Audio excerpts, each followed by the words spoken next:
Mergers and acquisitions, M&A, has always been the high-octane end of investment banking. Huge risks, huge fees and absolutely no prisoners. It's also one of the most secretive games in the business world. David Livingstone is Chief Executive Officer of Credit Suisse Australia and until this year ran the M&A business for Europe, Middle East and Africa for Credit Suisse. Before that he was at HSBC and at Goldman Sachs for many years. He shared a few trade insights with me a short time ago. David Livingstone, welcome to Late Line Business. It's a pleasure to be here, Tiki. I get the impression, anecdotally, that the M&A market is pretty busy here in Australia. Is that right? And if so, what's driving it? I think you're right. It is quite busy at the moment. Australia represents about 20% of Asian activity, and Asia is the strongest of the regions globally at the moment. Clearly, energy and mining are two very attractive sectors for international investors. Capital is required to develop the huge projects, infrastructure and mining that we have, and international investors are very keen to own part of that. So that activity is positive and will remain so, we think.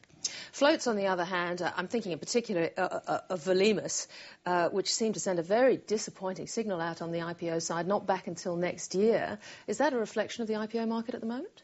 IPOs are generally, at the moment, a bit difficult, but we think that for the right companies and for the right stories, the market remains very much open. Some of the challenges at the moment are investors are very long cash. They're cautious, they're nervous, they're reacting to pieces of bad news that appear around the world. But domestically in Australia, we still think the market is very much open. So when you're going to a client who's looking to sell an asset, would you, even in this market, try as much as possible to keep both options open so there is a bit of tension there, both the float option and the trade sale option? Definitely. Definitely. I think in these markets you need to do that. Also the valuation differentials which sometimes exist between strategic markets and IPO markets don't exist to the same extent. So really you're talking about liquidity and finding liquidity in either of those markets. Now, David, several houses seem to be expanding in Australia in mergers and acquisitions and investment banking generally. How competitive is it down here, and why does Credit Suisse see Australia as a good opportunity? You know, I was speaking to an international colleague the other day who said that Australia is clearly the most competitive investment banking market in the world, even more competitive than the United States and the UK.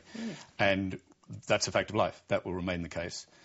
The reason I think we at Credit Suisse believe it's an attractive market is really the macro issues, very long-term trends, positive ones of continued economic growth after 19 years of uninterrupted economic growth, very strong commodity prices which will drive economic activity, and we are tethered to Asia in that growth. So all of that speaks for very strong economic growth, and we have a financial services sector, and particularly superannuation, which is the envy of the world, which means that for what we do will remain a very positive background environment. It's always a tough market to hire the best.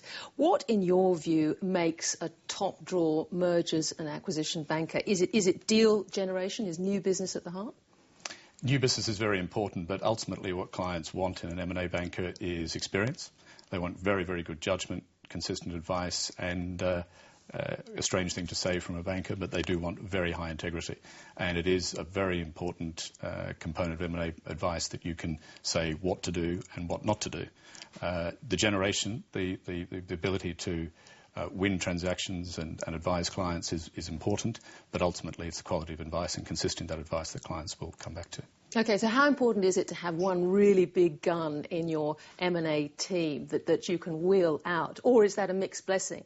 Do you end up overcommitting him or her on umpteen transactions and then you find you can't deliver, or clients get frustrated? Different clients want different things. I mean, we take at Credit Suisse quite a teamwork approach, and that requires capability, which is not just the big gun M&A banker, but also across all our financing products and so on. So you need both. You're lucky if you are stretching people thinly, because that means that you have quite a lot to do. But ultimately, it is a teamwork approach which we think prevails. So if you're a young guy, or indeed a young girl, I remember that Macquarie Bank advertisement, I used to want to marry a millionaire, now I want to be one. If you're young, you can spend many months, can't you, sitting at that computer, working late into the night, doing your DCFs. How do you then jump to that director status? What makes the difference between you being stuck there doing the modelling and actually being out there creating business? Three phases in the life of an M&A banker. First is technical, that's the stuck doing the DCF and the modelling. Next is tactical, and you learn that by doing and being a team leader on deals and transactions. The last, and by all stretches the hardest, is the commercial. And the commercial on behalf of your clients, as well as on behalf of the organisation you work for. And very few people are able to make the transition from the second to the third. Mm. League tables, M&A league tables, they're often touted around. How important are they to clients? Because, I mean, they're very lumpy, aren't they? You could have the number one ranking just with one enormous deal. They're probably more important to bankers than they are to clients. I think they are a measure on the long term of an organisation's ability to be active in markets, whatever the product might be, equity capital markets, M&A, debt capital markets. So they are an important measure. Ultimately, though, the most important measure is the repeat clients, the people who want to come back and use the same institution time again. And what's the difference between advising the predator, if I could put it that way, and advising on defence? Is it fees, and which do you prefer? I like them both. I think defence is... Well, I suppose you would say that, wouldn't you? Yeah. I think you need to deploy a lot of common skills, but different ones. Certainly when you're on the buy side in a competitive transaction or indeed a hostile transaction. I must say personally I prefer defence. I like being on the side of the person who's trying to establish their value. How do bankers earn their fees? And I asked this in the context of a deal recently, CSR selling Sucrogen. Ended up with Wilmar. Now it's pretty well known that Wilmar wasn't even on the list of the advisors who were advising CSR. Now, do they get a success fee? Yes, advisors tend to be structured, the M&A advice tends to be structured on a success base. But even if they don't find the buyer? Yeah, I think that sometimes the quality of advice is not just about a going out and searching and having a buyer list. It really is delivering the ultimate transaction and against the expectations of the company that you're advising. They may well have value expectations which you surpass, and that's what a success fee is often directed towards. Not just the event, but also the value that's realised. So even if the buyer wasn't initially identified, the process could be designed to generate the tension, the environment which brings that buyer to the fore.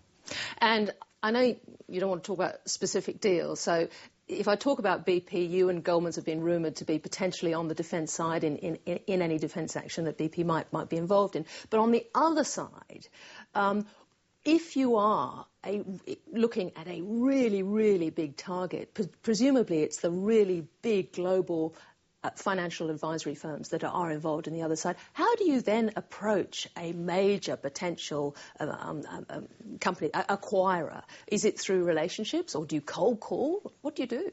In most of those situations, particularly those big global situations, you'll find that between you and your client, there will be a relationship, there will be a contact wherever you want to approach. That's part of what being an international investment bank is. And so you rarely have to be in a position of cold calling when you get to that stage. David Livingstone, thank you very much for that insight. Thank you, Tiki.